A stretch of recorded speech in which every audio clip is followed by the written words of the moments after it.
Hello friends, welcome to English Literature Notes. Today I am going to decode a ode by William Collins, Ode to the Evening. So let's start.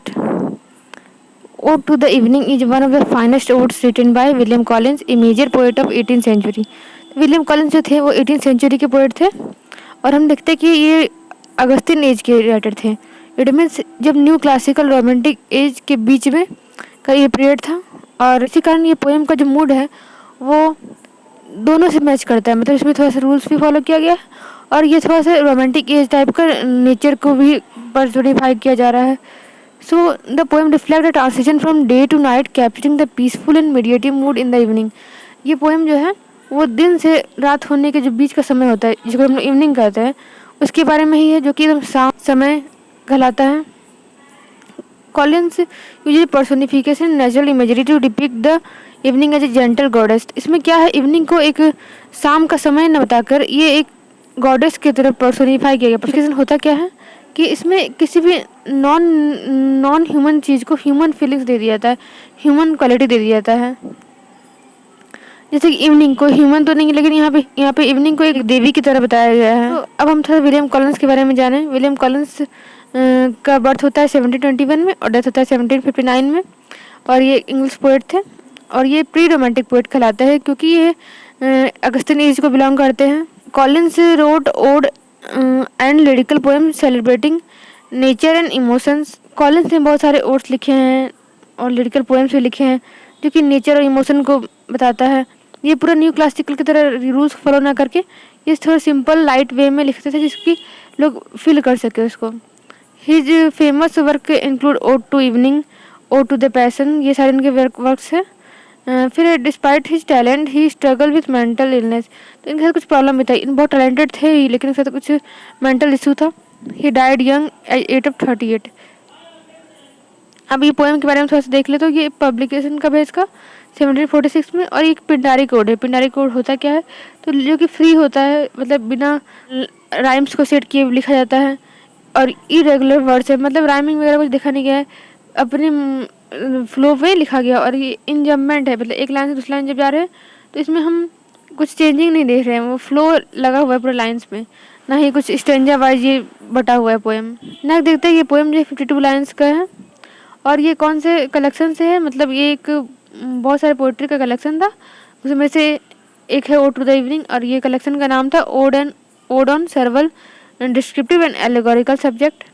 Odd to evening is a lyrical poem where William Collins addresses evening as a gentle divine figure almost a goddess और nymph. तो जैसे कि हम बताएंगे इसमें evening को एक शाम का समय बताकर बल्कि एक भगवान की तरह बताया गया है जो कि बहुत ही जेंटल सौम्य एकदम बहुत अच्छी एकदम उदार टाइप की देवी है. This poem divided into 3 section. इसको 3 तरह में बांट सकते हैं.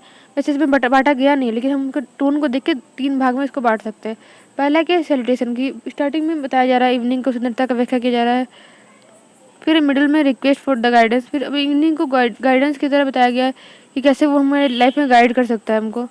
फिर एंड तो मॉरल और पोएटिक इन्फ्लुएंस दिखाया गया है इसमें. अब इसका फॉर्म और स्ट्रक्चर समझे तो written in irregular Pindaric ode style with varying stanza length and line metre. जैसे कि बताइए ये पिंडारी कोड है और इसमें लाइन्स वगैरह का ख्याल नहीं रखा गया कि एक लाइन कितनी लाइन को का स्टेंजा होगा और कौन सा रिदम और राइम को फॉलो किया जाएगा. कुछ भी फिक्स नहीं है, जैसा भी फ्लो बनते जा रहा है राइटर लिखते जा रहे हैं. The poem contain one long stanza, एक ही स्टेंजा का पोएम है. Structure in continuous and flowing form, और ये पूरा फ्लो हो रहा है, मतलब एक लाइन दूसरी लाइन में जब चेंज करे तो भी कोई चेंजिंग नहीं आ रहा है. Use iambic meter. Iambic meter का यूज किया. एम्बिक पेंटामीटर भी कहीं कहीं पे है और कहीं कहीं एम्बिक ट्राईमीटर भी है. फिर डोमिनेटेड बाय इंजम्पमेंट. इंजम्पमेंट बताया था हम कि जब एक लाइन से दूसरी लाइन जा रहे हैं ना ही फुल स्टॉप है ना ही कॉमा है ना ही कुछ है, मतलब एक लाइन से दूसरी लाइन जा रहे हैं तो इसमें विचार जो है कोई चेंजिंग नहीं आ रहा, फ्लो चलता ही आ रहा है. Rich in personification alliteration inversion classical reference. तो इसमें पर्सोनिफिकेशन का यूज हुआ है. इट मीन्स इसमें जो इवनिंग को गॉडेस बना दिया गया है, नॉन ह्यूमन चीज़ को ह्यूमन का क्वालिटी दे दिया गया है. एलिट्रेशन मतलब बार बार एक ही वर्ड्स का जो होता है कॉन्सोनेंट साउंड का रिपीटेशन वो दिखाया गया है. इन्वेंशन क्लासिकल का रिफ्लेक्स. अब स्टार्टिंग करते हैं इसका स्टैंजा तो नहीं है इसमें, लेकिन बट कुछ लाइन्स को लेके इसको एक सेक्शन में डिवाइड कर करके समझने की कोशिश करेंगे हम। तो इन्वोकेशन टू इवनिंग, तो स्टार्टिंग में इन्वोकेशन किया जा रहा है कि the poet addresses evening as a goddess soft quiet and gentle. इसमें क्या है, पोएम में इवनिंग को एक गॉडेस की तरह माना गया है जो कि बहुत ही शांत, बहुत ही सौम्य, बहुत ही प्यारी, एकदम देवी भगवान कैसे होते हैं, एकदम देख के अंदर से बहुत ज़्यादा रिस्पेक्ट वाला फीलिंग है, वैसा ही एक इवनिंग के क्वालिटी दिया गया है। He uses personification giving evening human quality, personification का यूज किया गया, इवनिंग को ह्यूमन क्वालिटी दे दिया गया। जैसे कि हम बताएं, evening is imagine as wearing a grey robe walking quietly after sunset. तो इसमें इवनिंग को कैसे बताया गया कि एक ग्रे कलर का रोब पहनी हुई है जो कि एक सनसेट के बाद धीरे धीरे चलते हुए आपके सामने आ रही हो। The poet ask her to come peacefully and bless the earth with her calmness. तो इसमें क्या है, पोएट उसको रिक्वेस्ट करे कि प्लीज़ आओ, अपने शांति से पूरे धरती को बिखेर दो, धरती को अपना आशीर्वाद दो, इस तरह का मतलब पोएट रिक्वेस्ट करे इवनिंग को। This section set the tone of reference and peace that continue through the poem. में मतलब शांत का एकदम पूरा माहौल है कि इवनिंग के समय जब सब कुछ कैसा होता है, सब लौट के घर जा रहा है, सारे पंछी घर जा रहे हैं, लोग घर जा रहे हैं और सब कुछ शांति भरा है, वही दिखाने की कोशिश किया गया है। नेक्स्ट है नेचर एट डस्क। तो Colin now describe how nature change when evening arrive. तो कैसे जैसे दिन भर का भागदौड़ से जब चेंज होकर धीरे धीरे अब रात होने वाला है तो सब कुछ कैसे चेंज होने लगता है। The sky become soft and golden. जो स्काई है वो भी पूरा चेंज हो गया, दिन में कड़कड़ाता धूप था, अब वो पूरा हल्का हो चुका है एकदम और सॉफ्ट गोल्डन कलर का दिख रहा है। Birds return to their nest, the river reflect the fading light. Birds लोग घर चली गई और जो इवनिंग का है, जो सन का सेट का समय हो गया अब, तो अब वो सन का जो डूबता हुआ रोशनी है वो अब देख सकते हैं रिवर के अंदर उसका रिफ्लेक्शन आ रहा है। Wind become gentle and soft, stillness spread everywhere. हवा भी बहुत शांत हो गया है और हर जगह शांति भर गया है। Evening make nature restful beautiful Kameng everything down. तो इवनिंग कैसे बना कि पूरे नेचर को एकदम शांत सुंदर बना चुका है, जो कि सब कुछ एकदम माहौल एकदम बहुत अच्छा हो चुका है। दिन भर का भागदौड़ से लोग जब थक के अपने घर आ रहे हैं तो सब कुछ शांति भरा एकदम लग रहा है।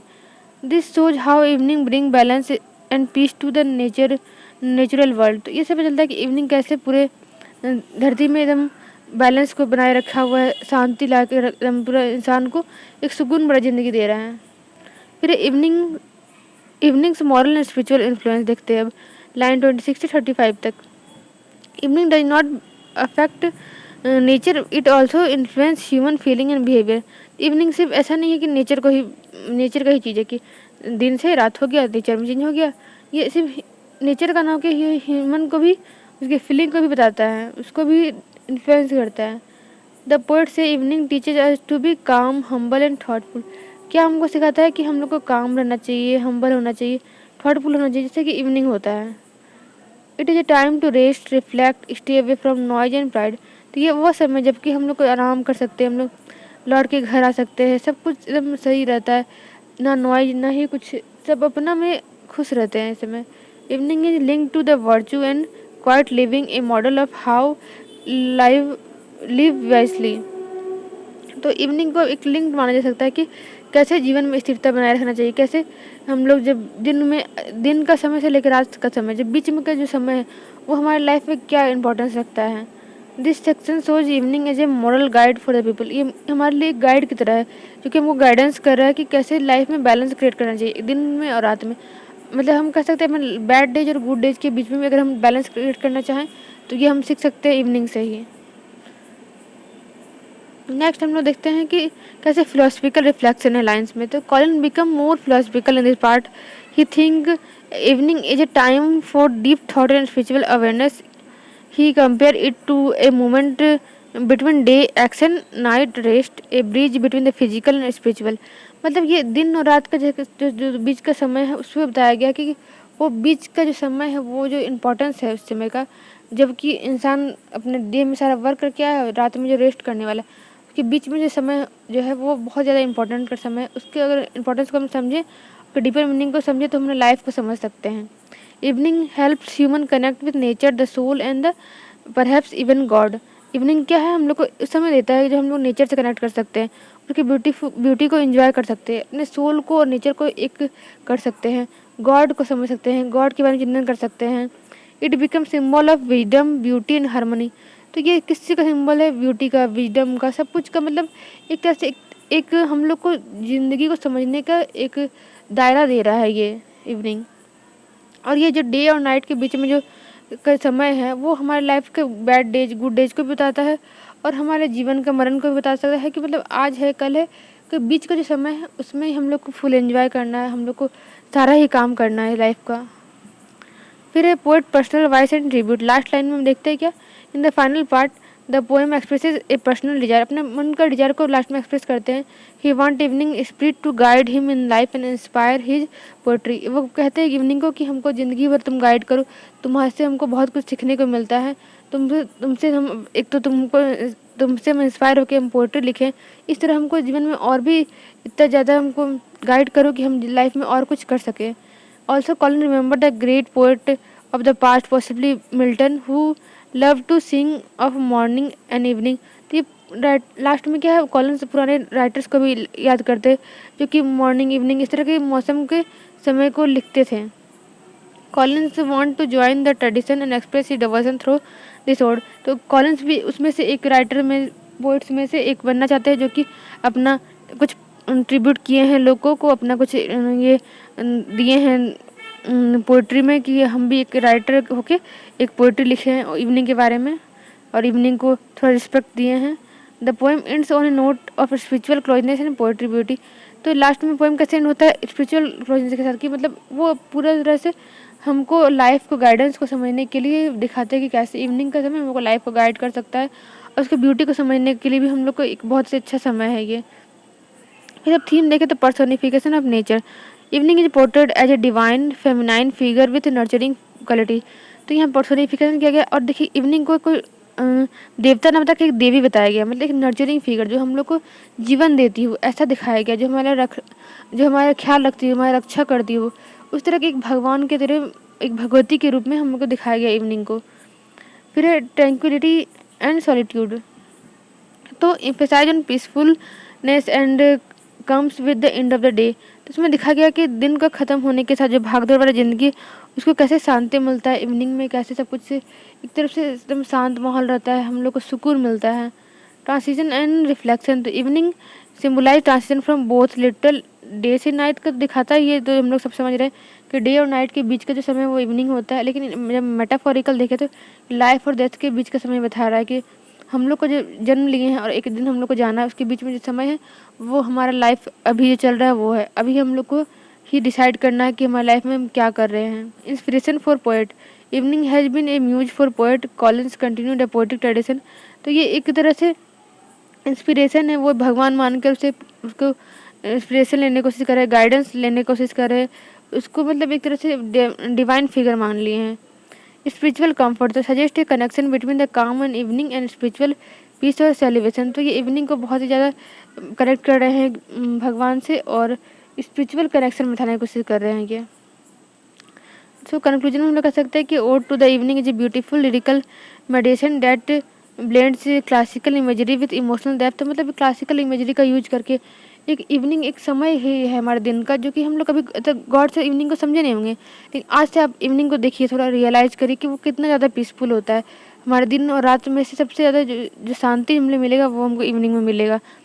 तो वो इस तरह से क्लासिकल इन्फ्लुएंस लेके एक समय को बहुत ज़्यादा अच्छे से पर्सनिफाई किए हैं। Collins anticipate romantic theme by valuing solitude nature and introspection through its gentle tone and invocative imagery. The poem reminds readers of the healing and reflective power of nature. It stands as a tribute to the soothing beauty of twilight and its ability to inspire both peace and poetry. तो ये हम लोग अभी तक समझ चुके हैं कि ये इवनिंग को एक तरह से बहुत ज़्यादा पर्सनिफिकेशन किया गया है, और उसको देवी माना गया, उससे गाइडेंस का उम्मीद किया जा रहा है। मतलब एक तरह से पूरा तरह से ये पीसफुल समय है जो कि हम लोग को लाइफ को समझने में भी हेल्प करता है। तो ये हमारा पूरा पोएम था। आई होप आपको समझ में आया होगा। Thanks for watching. Like, subscribe and share.